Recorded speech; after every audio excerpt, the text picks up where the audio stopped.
This is a non-sexy video. I keep it real. I don't want to try to impress you with nothing.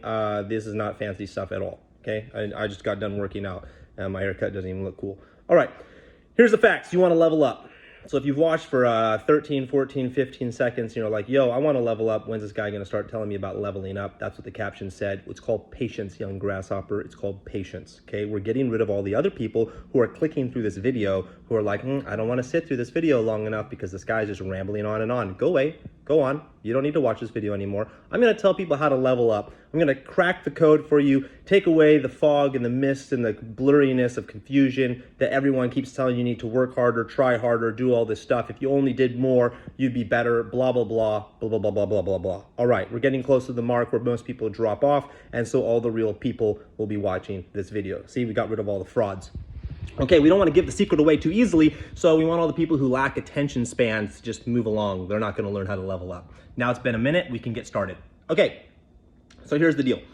If you want to level up, the secret to leveling up in life, any aspect of life, doesn't matter what you're doing, okay? So you can take math, science, reading, writing, athletics, cooking, anything you want to level up in life, okay? This is how it's done, because as human beings, we actually follow certain biological laws, physiological laws, psychological laws, and we're following these laws and principles whether you like it or not.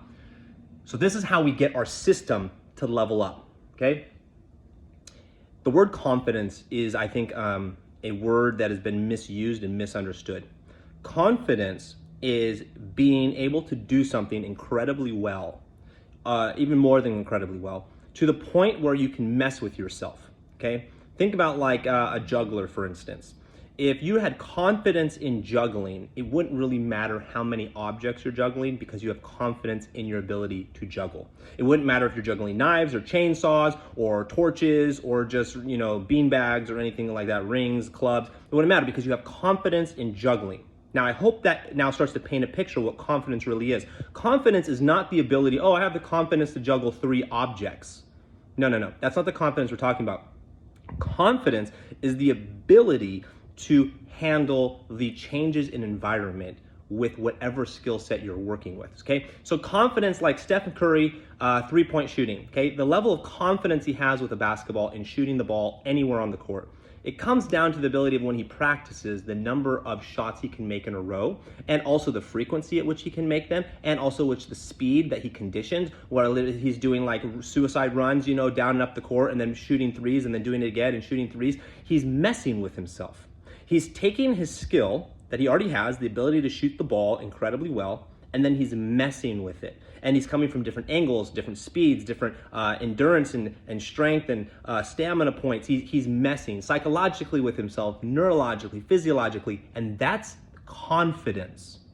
He's not doing something outside the norm, okay, to gain confidence. So the example would be, he's not gaining confidence in his 3-point shot by doing something incredibly harder, like he's going to do, put a blindfold on, let's just say, and start shooting the basketball, just randomly trying to make baskets. It's like, that's exponentially harder. He's just getting luck. That's not the crossover. The crossover is he's shooting the ball, he's shooting it with perfect form, let's just say, really close to the hoop. He's moving further and further away, but he's maintaining the confidence in his ability to shoot the ball through the reps that he has of the form and technique he's using. And then he's adding variations of variety. Okay, maybe you couldn't follow that story, so let's go to weightlifting.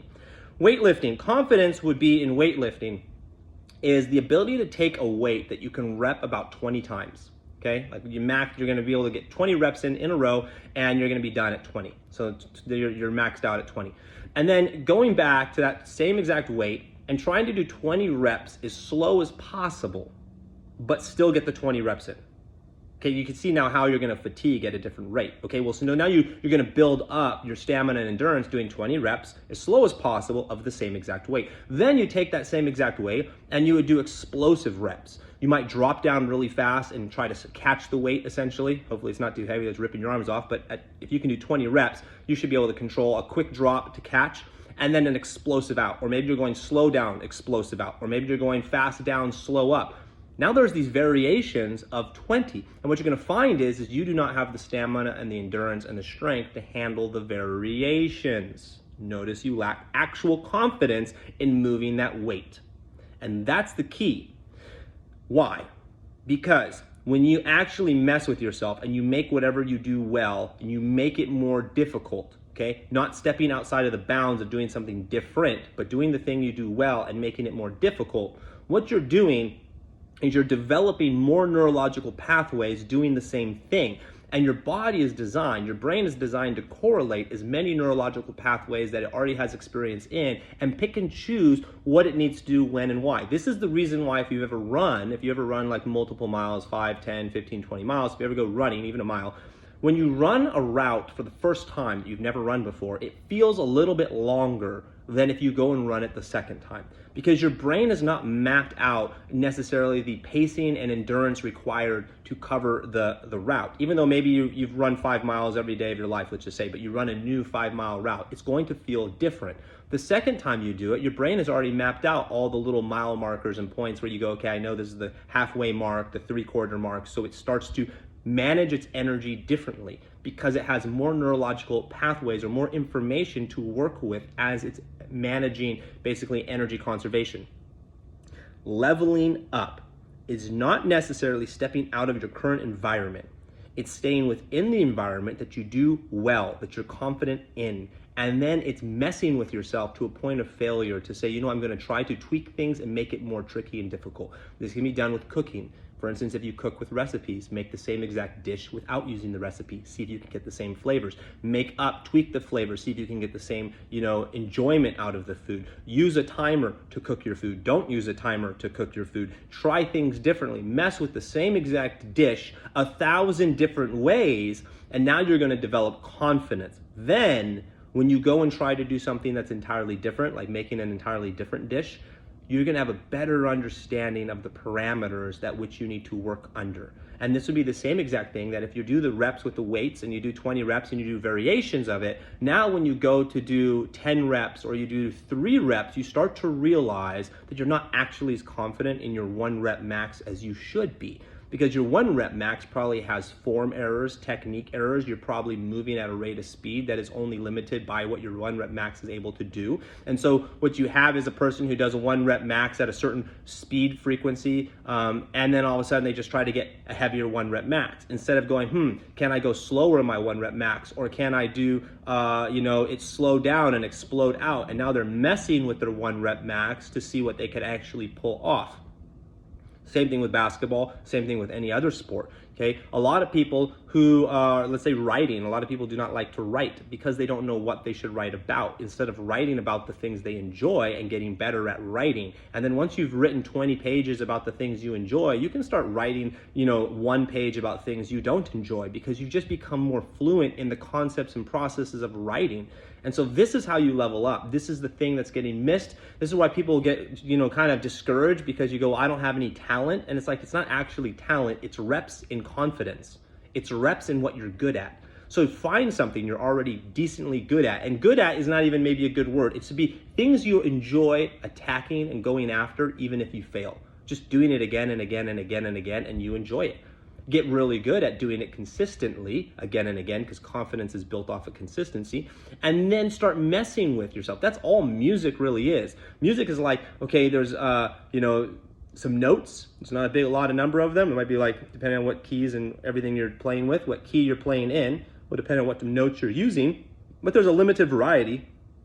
And then all music is just a rearrangement of how you play the keys or the notes that you're playing on the instrument that you're using. And at that point, it's like, well, if you understand the principles and you've played with it enough, you can start messing with it more. And so it comes down to a limited level of confidence. Now, with music, the trick is a lot of people's coordination is not even built in to be able to play the instrument to make it even sound like music. Whether you're playing piano and your fingers don't know the keys well enough to be able to go where you need to go, then you can't play with the rhythm, so it doesn't sound actually like a song, and then it can become very discouraging. So realistically, it's like, well, just build confidence in what you can do, right? So take your fingers and move them into what does sound good and just get really good at doing what does sound good. And then over time, expand outside of that once you've played with all the variations. And you're gonna find that you will level up naturally. It's not actually that hard. That is how you level up. It doesn't matter what you're doing. That is how you level up. You get good at what you're confident in. Now, why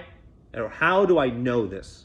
Okay, I didn't put this at the beginning of the video because if you watched all the way to the 10-minute mark, now you're in the secret sauce land of people who are like, yep, okay, I'm tracking with what this guy's saying. This sounds true. How do I know this is true?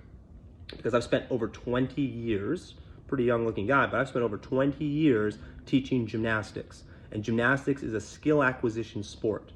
And so when you understand what is required to acquire skills, okay, what is required to acquire skills, when you understand that, the principles and rules apply to every skill that you're ever trying to acquire. And the key with gymnastics, the understanding is this: the skills that you see in the Olympics are not actually that much harder than the skills that you see at beginner level gymnastics. They're using the same mechanics.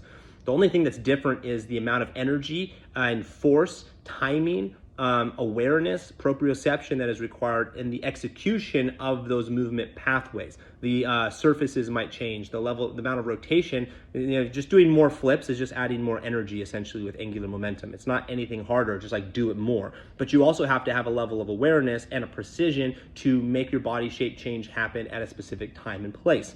And so this leads to accuracy. Well, accuracy is just another form of confidence. Knowing what you're doing, when you're doing, how you're supposed to do it at a specific time. That's all accuracy is. So the basic movements, okay, and anything, the basics in anything are not the boring stuff actually. It's you need to learn the basics and then you need to mess with them, because when you mess with them, you start to become expert. And when you become expert, what you do no longer looks basic, even though what you're doing is doing the same exact thing the basics are doing. You're just doing them at a different rate of speed, different frequency, different timing, different position, different level of awareness, different order, but you're still using all the same basic fundamentals, foundational information.